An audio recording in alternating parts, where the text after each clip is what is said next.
의심으로부터 시작된 이 사건요. 정말 참혹한 결과를 낳고 말았습니다. 홍순변 아나운서. 네, 한 30대 남성은 사귄 지 5년 된 여자친구가 요즘 좀 달라졌다고 느낍니다. 말투나 행동이 예전 같지 않았는데요. 네. 결국 이 남성 여자친구가 다른 남자를 만나고 있다고 의심하기 시작합니다. 그리고 이 남성이 사무실로 이 여성을 오라고 합니다. 그리고 나서 다짜고짜 추궁을 하기 시작해요. 네. 다른 남자 만나고 있는 거 아니냐고. 그러니까 여성이 아니라고 부인을 하는데요. 네. 이때 이 남성이 이 여성을 폭행하기 시작합니다. 아이고. 당시에 얘기를 들어보면 그 네. 폭행하는 소리가 그 주변에 있는 사람들에게 크게 들렸을 정도라고 하는데 네. 결국 이 여성 의식을 잃습니다. 네. 그런데요, 이 보면은 이 두 사람의 관계가 대체 어제 오늘 만난 사이입니까? 어쩌다가 이런 의심을 하게 됐을까요? 두 사람의 관계 좀 설명해 주세요. 그렇습니다. 이 두 사람 사귄 지 5년이나 됐습니다. 게다가 그래요? 연상 연하 커플이었어요. 그럼 여성이 더 나이가 많은가요? 그렇습니다. 여성이 8살이나 더 많은 네. 커플이었죠. 네. 그런데 5년째 교제를 하다가 어느 날 느닷없이 오라고 하더니 남자 관계를 의심한다. 그래서 여성이 부인하니까 아니라고 하니까 그때부터 무차별 폭행이 시작됐다고 하는데 네. 지금 이 여성의 상태가 지금 상당히 걱정이 됩니다. 네, 그렇습니다. 이 폭행을 하다가 여성이 의식을 잃으니까 이 남성이 놀랐는지 119에 바로 신고를 합니다. 그래서 병원까지 후송이 되는데 지금 이번 이틀 만에 지금 아직까지 의식에서 깨어나지 않고 있다고 합니다. 세상에요. 아니 그런데 네. 이 여자친구를 네. 오라고 했으면 이 주변에 혹시 도와줄 사람, 심하게 이 폭행에 가해졌으면 뭔가 소리가 들렸을 거 아닙니까? 그렇습니다. 같은 층에 사무실 관계자가 소리를 들었습니다. 아하. 들어보니까 네. 한 7시쯤에 망치질 비슷한 소리가 났다. 네. 그리고 한 여자가 비명을 질렀다. 아하. 이렇게 얘기를 하는데 네. 실제로 남성이 망치를 사용한 게 아니고 네. 주먹으로 여성을 폭행한 건데 아유, 세상에요. 얼마나 세게 폭행을 했으면 망치 소리가 들렸을까. 보세요. 이런 네. 생각을 했습니다. 이 여성이 네. 폭행을 당하고 지금 뇌 부종이죠. 이 네. 뇌 안에 피가 고여 있는 상태입니다. 온몸은 다 멍이 들어있는 상태고요. 지금요, 이 여성은 27일 날 이 어처구니 없는 참혹한 일을 당했으니까 지금 벌써요, 오늘, 어제까지 27, 28, 29, 30, 31 지금 닷새가 넘습니다. 닷새가 넘게 지금 중환자실에 누워있는 상태인데 의식도 없어서요, 혼자 숨을 쉬지 못하고 있답니다. 인공호흡기에 의지하고 있다고 하는데 이 사건을 수사 중인 경찰 얘기 먼저 들어보시고 이어가 보도록 하겠습니다. 그러니까 마구 폭행했다고 하는데 어떻게 폭행을 한 건가요, 가해자가? 그 가해자 얘기로는 자기가 이제 뺨 때리고 얼굴 때리고. 혹시 그러면 당시 그 가해자가 음주 상태였나요? 아니면은? 예. 음주 음주인데 음주 만취 상태는 아니었던 걸로 보이고요. 네. 음주는 했다고 지금 한 걸로 저희가 확인이 되거든요. 혹시 왜 이렇게 폭행했는지도 진술에 있나요? 피해자 여자가 다른 남자를 만난다는 이유로 이제 다툼이 시작됐대요. 다른 남자를 이게 만난 게 얼마 전쯤인지 이게 혹시 나왔나요? 그거는 이제 가해자도 자기는 정확히 모르고 그냥 존재 여부만 이제 알고 피해자한테 좀 물어보고 좀 구체적으로 해야 되는데 피해자가 지금 의식이 불명이라. 아직도 그러면은 의식 회복 못 하신 건가요? 예, 의식이 없답니다. 그러면 좀 위독한 상태인가요, 지금도 상태가? 의사 말로는 좀 위독하다고 한다네요. 위독하다. 예. 이렇게 무차별 폭행은요, 이 피해 여성이 의식을 잃고 쓰러진 뒤에야 가까스로 멈추게 됐답니다. 그런데요, 김복준 의원님, 이 피해 여성의 가족분들 얘기가요, 지금 얼마나 무차별 폭행을 당했으면요, 지금 의사 말이 그랬답니다.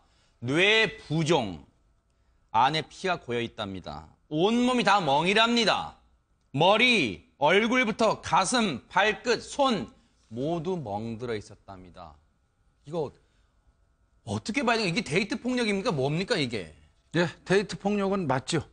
전형적인 데이트 폭력은 맞는데 이 사람은 데이트 폭력을 훨씬 넘어서서 과다하게 폭력을 행사한 거죠. 일반적으로 데이트 폭력 일반적 아주 극히 일반적인 경우는 이 정도까지 심하게 마구잡이 폭행을 안 하거든요. 네. 근데 이 사람 같은 경우는 사실 여성을 성인 남자의 주먹으로 얼굴을 때린다는 거는 거의 이건 중상에 이를 수도 있거든요. 여자 때릴 데가 어디 있습니까? 이게 말도 안 되는 소리. 아니, 때릴 데가 있다고 해도 그건 아닌데 이 사람은 제가 보니까 주먹과 발로 마구 폭행을 한 걸로 보여져요. 그러니까 맞는 과정에서 아마 이제 쓰러지면서 부딪히기도 했을 것 같고 네. 현재 그 뇌부종이라고 이제 이 뇌 속에 혈액이 고여 있는 그런 증상을 보인다고 한다면 네. 이건 마구잡이 폭행을 한 거거든요. 네. 이 지금 자꾸 데이트 폭력이 한 7천여 건을 계속 유지하고 있거든요, 네. 매년. 근데 이제 최근에는 또 그것도 늘어가지고 이제 거의 10,000건에 육박하고 있어요. 그래서 네. 우리 사회가 지금 데이트 폭력에 굉장히 노출됐다. 네. 굉장히 위험한 상태에 있다 하는 거는 분명합니다. 네. 백 변호사님. 네. 그런데 이 피해 여성 지금요.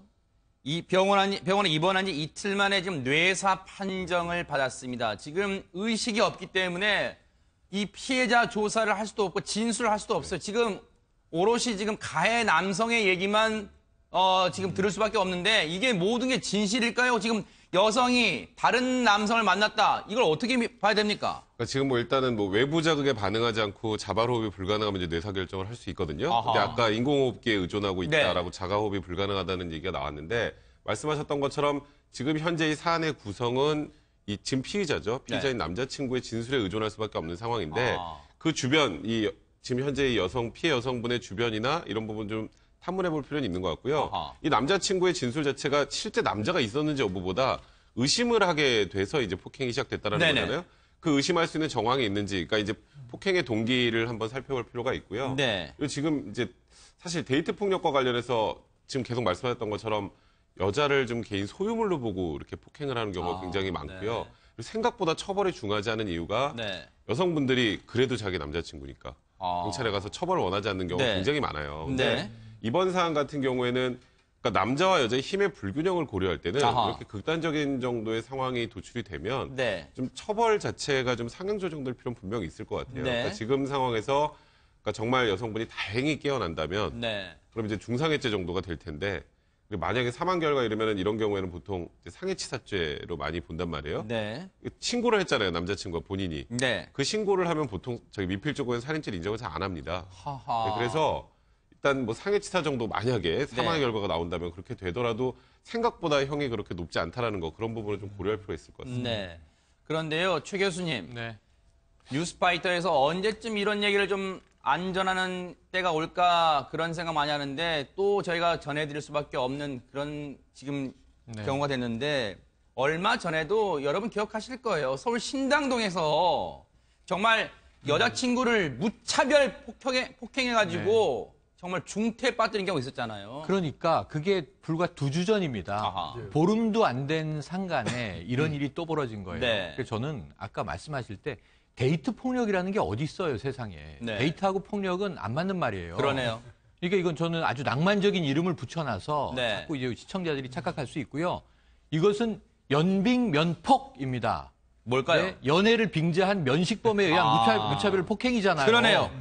폭행은 폭행이지. 우리가 물론 가정 내에서 벌어지는 건 이제 가정폭력이라고 네. 하고 아동학대 이런 표현도 쓰지만 네. 데이트 폭력이라는 건 없다. 아하. 연애를 빙자해서 네. 아는 사람이 면식범이 자기 내면의 이유로 폭행하는 것이다. 네. 물론 이제 사람 사이에 다툼이 있지만 아하. 이 사람 지금 만취 상태는 아닌데 술을 다소 마신 것으로 나오고 네. 있습니다. 술 마셨다고 주먹 나가면 아하. 이거 자기 통제 안 되는 사람이잖아요. 네. 이런 사람하고 데이트하면 안 되죠. 아하. 사실. 지금 5년 사귀었는데. 그래서 이런 그러니까요. 면에서 아까 김옥준 교수님 말씀하셨지만 지난해가 8,400건입니다. 입건된 것만 신고되지 않은 것까지 하면 수만 건이 되겠죠. 네.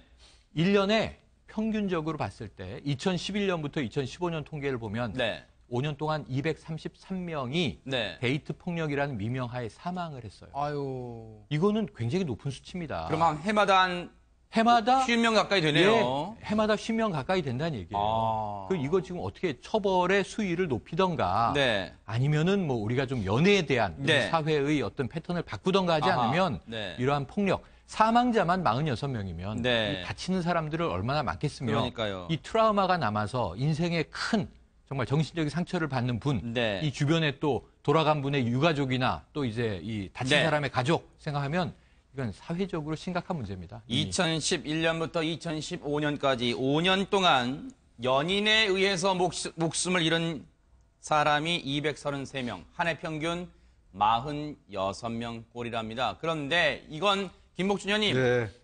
이런 표현은 송구합니다만 통계에 잡힌 경우만 이렇지 그렇습니다. 이게 드러나지 않은 경우도 많을 거 아니에요? 예, 압도적으로 많아요. 이걸 이제 이 범죄학에서는 이제 암수율이라고 그래요, 암수율. 아하. 예, 사실은 사귀는 연인 사이에 어지간한 폭행 같은 거, 폭언 정도는 아마 경찰에 신고도 안 할 겁니다. 아하. 예, 그러다 보니까 이제 암수율이 압도적으로 높다고 봐야 되고요. 네. 이 통계는 뭐 어떻게 보면 반의 반도 안 될 거라고 저는 생각합니다. 네. 근데 이제 이게 이 대다수 제가 일선에 그 현직에 있을 때 보면 네. 일단 맞으니까 여성분들이 화가 나고 일단은 신고해요. 네. 1차 신고합니다. 그래서 네. 경찰에 출동해가지고 데리고 오거든요. 네. 오고 나면 진짜 정확하게 2시간도 안 걸려요.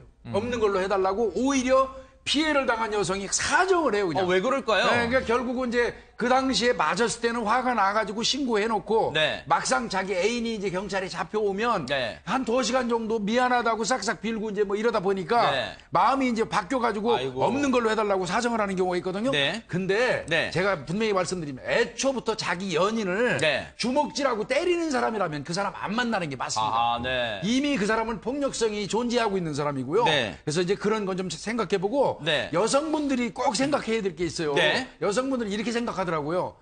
저 애인, 저 남자가 나한테 이런 행위를 하는 것 자체가 네. 나를 진짜 너무 사랑해서 그래. 아. 이런 식으로 인식하는 경향이 있어요. 네. 그거 절대 사랑 아니거든요. 아하. 그건 사랑 아닙니다. 네. 사랑하는 사람을 때립니까? 그렇게 주먹질하겠어요? 그러니까요, 네. 그런 부분 여성분들이 좀 버려야 되고요. 네. 그 다음에 여성분들이 어떤 경우는 이렇게 생각해요. 네. 에휴, 나도 잘못한 게 있어.